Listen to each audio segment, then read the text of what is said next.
So first of all, how did it came out the idea of your record? The idea, well, I've been thinking about it for a couple of years, really. Well, past 5 years. And I mainly decided to take a break. So I have the opportunity to go in the studio. So that was it, really. But do you think that it can affect your relationship with Iron Maiden, this thing? Not really. I mean, no, I mean, it's a separate thing. I mean, I'm going to take a year off. I've been working a lot with Iron Maiden for 9 years. You know, I kind of had a little ambition to do this, and everyone knew anyway. So the manager said, "Okay, you can go and do it." I said, "Fine," you know. So it wasn't like me going, "I really want to do this, and you know, let me do it, please." You know, it was just cool. You know. Who's the producer of this record? A guy called Stephen Stewart Short is his name. English guy. And what about the collaboration with Zach Starkey? Oh yeah, well, the guys I wrote with 2 guys, friends of mine, Andy Barnett and Dave Colwell, and they have a band called R.A.N. Rand, and Zach's a drummer. So I've been to see their band, and I saw him play. So when we were looking for musicians to play on the album, Andy said, "Well, why don't we use my band?" So I said, "Sure, you know." And Zach Starkey is a replica of his father, or is just Zach Starkey playing drums and that's all? Well, he's a very good drummer, first of all, I think. He's a very solid drummer, so that's the kind of thing I wanted, a basic rock and roll kind of drummer. But he's got good technique as well. And he's got a great musical knowledge because he was brought up with, you know, obviously, the son of the Beatles. Yeah. And he knows all these big-time musicians. And why your music on this record is a little bit softer in comparison with the ones that normally you make with Iron Maiden? I found it, I mean, it's my opinion. Yeah. Well, obviously, I mean, Iron Maiden is a very extreme, individual, specialised band, you know. It's very heavy rock. I mean, so I didn't want to do anything close to Iron Maiden because it would have been defeating the object of the whole exercise, really. But I mean, that's what I do anyway. My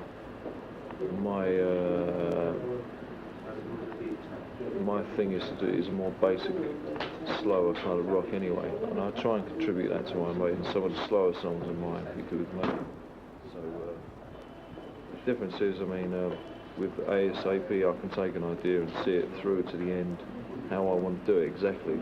But when you're in a band, no matter what band it is, you know, you get 2 or 3 people or 5 people, and everyone has an equal say. You know? So they might say, "I don't like that," or "I really like that, but I want to do this," and it's more of a collaboration.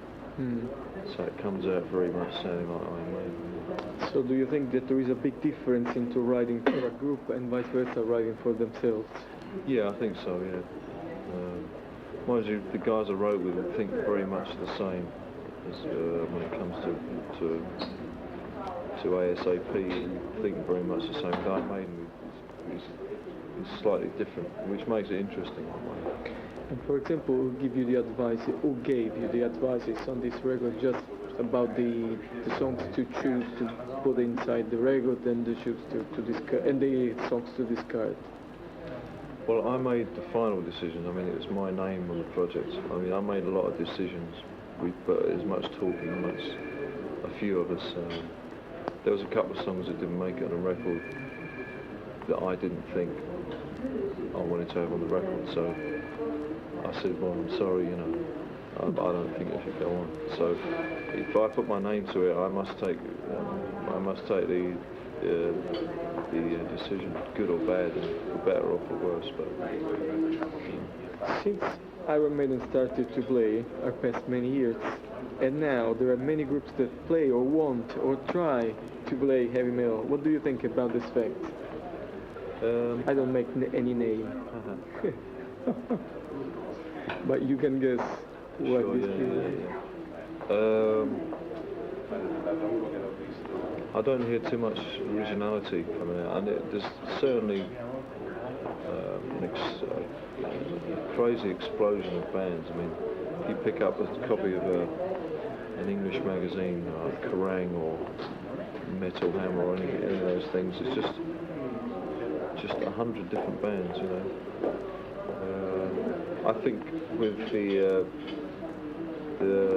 video becoming more popular, people are exposed to rock music more, and they're more encouraged to start playing in groups and I want to look like this person and this person. There's a whole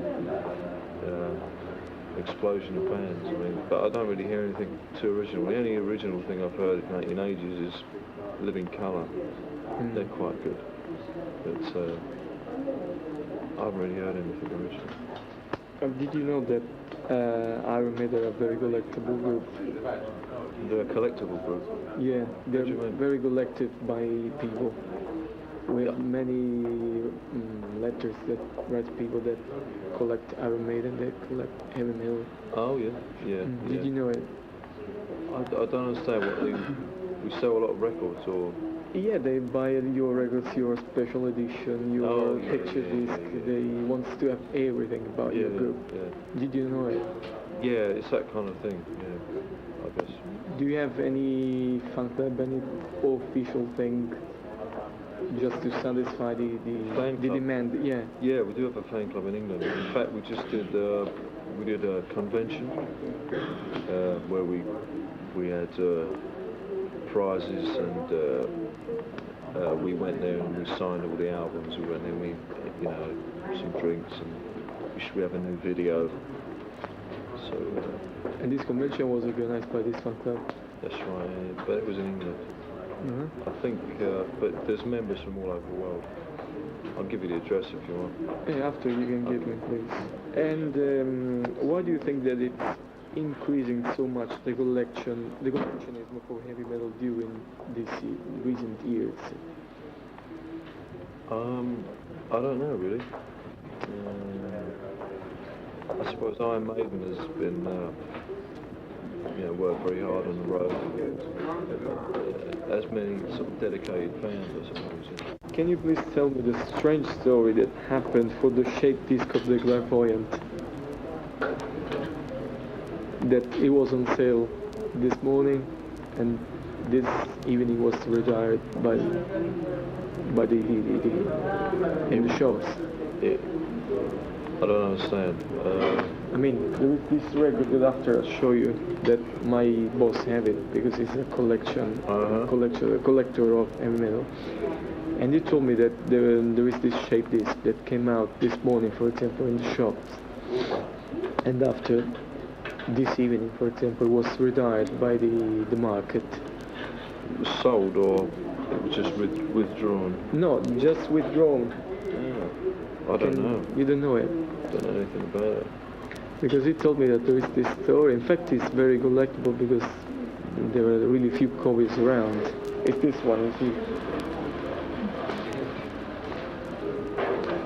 Oh, yeah. You know it? Yeah, I've got one of those.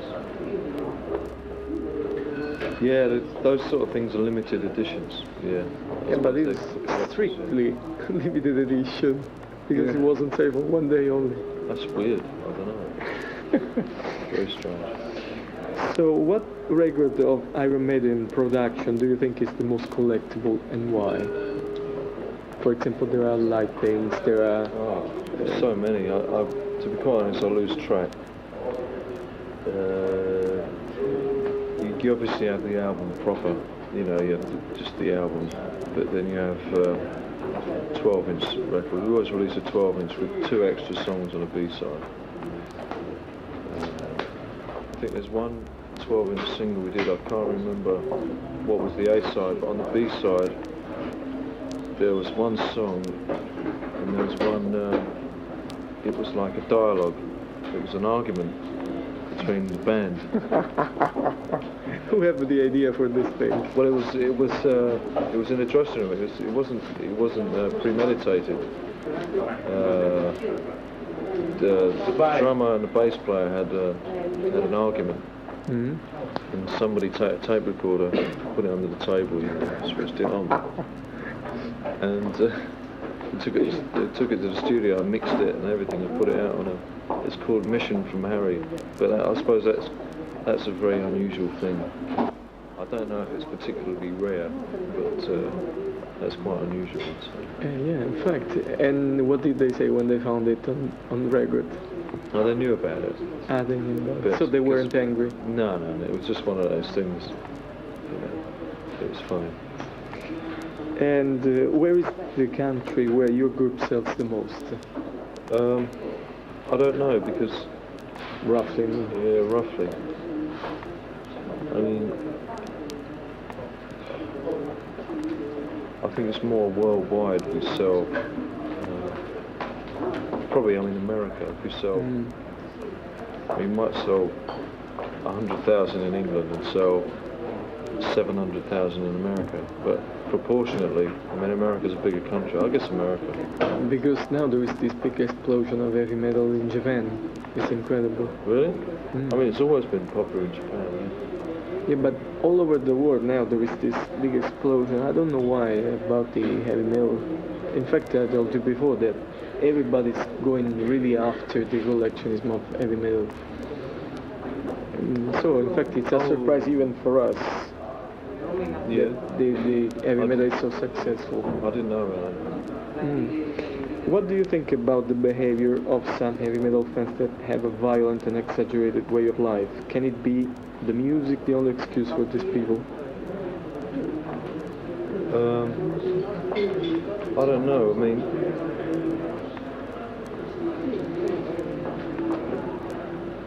I think, I mean, we've been around the world a lot. We've had a lot of concerts. We very rarely have trouble at a concert. I mean, but if you get 5,000 or 6,000 people in one place, there's going to be a couple of guys, you know, going to make trouble. I don't know about people's lifestyle. Having met the fans in England, you know, they seem like nice people. You know, I don't know if they have a mad lifestyle or not. Heavy metal music is raising a lot of success recently, as I told you. Do you think that it can survive the 90s with the same rising success? I mean, we have the main groups, Sorgo, like you and others, like your and others, but we're even the small groups that I told before. So do you think that it can survive the 90s with this kind of situation? Yeah, I mean, you've got a few new bands, as Living Colour, I suppose, and then you've got bands that are coming back, like Aerosmith, The Who, The Stones, sort of. So I suppose, I mean, rock or rock and roll is kind of, it always have some sort of appeal, I think, you know, as for the last 30 years. I mean, everyone likes guitars and, you know, energy kind of music. And do you think that is a good thing to marry together, for example, heavy metal and rap, like the Aerosmith and Run DMC? I think it's great. It's fantastic. I think rap music is it's okay in small doses. I think I couldn't listen to a whole album of it. It would drive me crazy, but I think it's interesting to combine different things, you know, rock and funk or whatever, you know. It's good, yeah. And so you don't think that they can kill each other? No, I don't think so. You just get, it just makes it a little bit more interesting, instead of doing the same thing. And I mean, you play heavy metal, so I suppose your musical taste is heavy metal, but what do you hear regularly? What do you like to hear? Well, it's not. I don't strictly listen to heavy metal, really. I mean, some of it. I mean, I listen to. Actually, I don't listen to a lot of music, to be honest with you. Just in the car, maybe some from a guy called Kim Mitchell, or maybe a little bit of U2 or Police, even I don't know, all sorts of things really. In fact, because there is people that they are strictly into heavy metal. They say, I don't like the others, it's just heavy metal. Yeah, I've never been like that. I like more varied sort of music, I guess. And how did it was your, I mean, your first meeting with music, with how did it came out your career? How did you discover yourself a musician?